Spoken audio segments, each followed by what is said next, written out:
this video we're going to look at three-step sparring, Sambo Maksaki.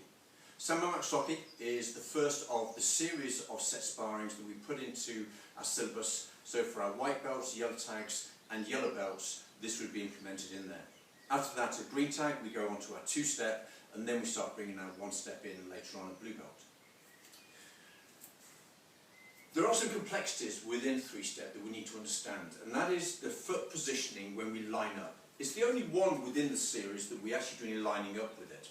What we'll do is we'll go into a walking stance and we'll place our foot in the correct position for whatever technique that we're going to be delivering, or what the technique is going to be in regards to the blocking as well. There's other complexity around it when we get out of the basic piece of walking stance, but that'll be for a later video, and that's when we start having fixed stance and L stance. So let's look at that foot positioning, our basic foot positioning. So with my opponent, my partner, what we're looking at is first with our middle punch. A middle punch, we would set ourselves up to my foot is halfway down my opponent's foot. I'm in a full walking stance position. If I need to at this point, I would change where my rear foot is to then correspond to it so I have the full walking stance. If I'm going to be doing a high punch, what I do is I now take my foot fully in line with their foot, and obviously just my rear foot. Now, the reason for this is, when we do a middle punch, and we're punching here, then what happens is we have a certain distance from my shoulder to my fist. If I'm doing high, what happens is this punch comes further towards me, which means that when I'm doing my punch, I need to be closer to my opponent. Alright? So that is why we go middle punch will be half and half, whereas the high punch will be as they next to my opponent's foot. If we're doing a front kick at Chabasigi, then again it will change. And what happens now is we do heel to heel, which brings us very close. But because of that, what happens is we come through, then we need to make sure that it is coming all the way through to my opponent so they have something to block. If I'm doing the same thing of half and half, what happens is then I don't reach there and they're overreaching with their block.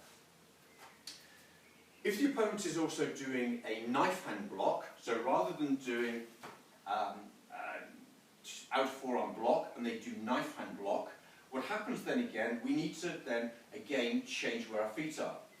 So with it, we would not be half and half, we would have the toes in line with each other. The reason being is because with an out forearm block, this is what I'm using, whereas with a knife hand block, then it is extended out, which means I need to correspond that with the feet as well. Okay? So that is the basics of the foot positioning. Now let's go into the setup. The setup to start with, we'll go from Chumbi. I then come to the right position of where my foot is. If I'm doing a middle punch, I'm halfway down. I make sure my walking stance is all correct. I then come back to Chumbi. I stop. From here, I go down to the low out forearm block. This point then I ki-eye, say I'm ready to go. My opponent, when they are ready for me to go, will then ki-eye. Okay, so let's just go through that piece to start with. So I line up, half and half, and back. Yep. From here, I then go forward and I go and attack with my middle punch. We're doing this at pattern speed, so it is not fast. So we'll just do the first move to start with if I'm punching. Yep. So, what we need to look at now is also our feet when we go through. We have 3 steps to do. So I go from the outside of the foot to the inside to the outside. So this is where we're doing it. We have 3 different ones within 3 steps. The first one is just to practice the legs, so we take the arms out of it. The second one is a middle punch, and we defend with Anpawamaki. With our Anpawamaki, make sure that what's happening is the hands come above the shoulder height on our rear chest line. The blocking hands on the outside. From here, it comes across, so we're shoulder height, 90 degrees at the elbow joint. The first one we show is just go straight back. Now what you'll see is with the punch and the counter-attack, then the punch and the counter-attack will be on a straight line. Now what happens is there, the punch will be nowhere close to the opponent. We'll go through it again. The next time what happens is, on the third move, what will happen is, the move will be to 45 degrees and a punch, and then we get that punch closer. And it's also good for practicing for actual sort of real life scenarios where you move off that centre line in a way to give you that advantage. The third one out of the three is actually going to be the front kick. So the front kick with a low block and finishing off with the front kick.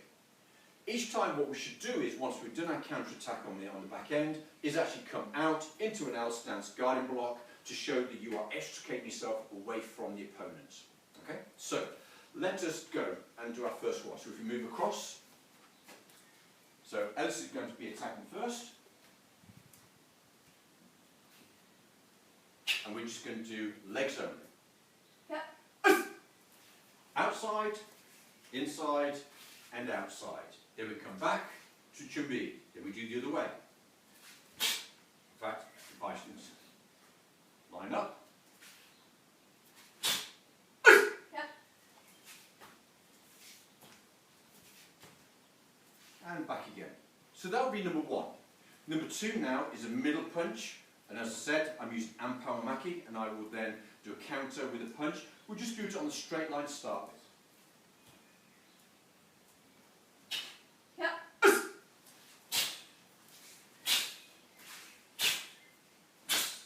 So as you notice, I'm probably around about 3 fist widths away. So if we go the other way now, so I attack Ellis.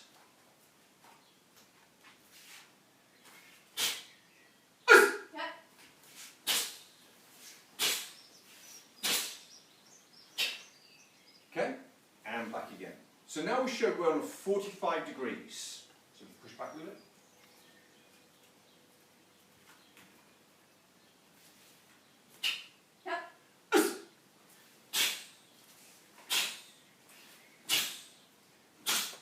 So now I'm closer with my punch. I'm on a 45-degree angle from the straight. So the other way now.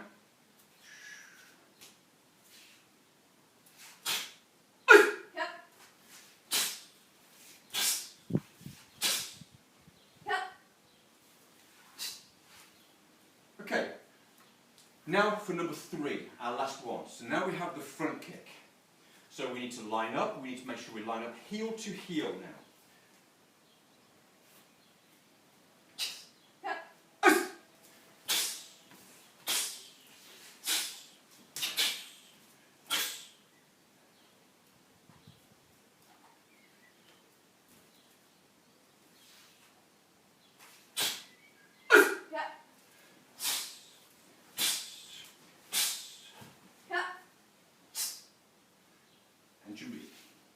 Okay, so now you have the rudimentaries of doing our 3-step sparring.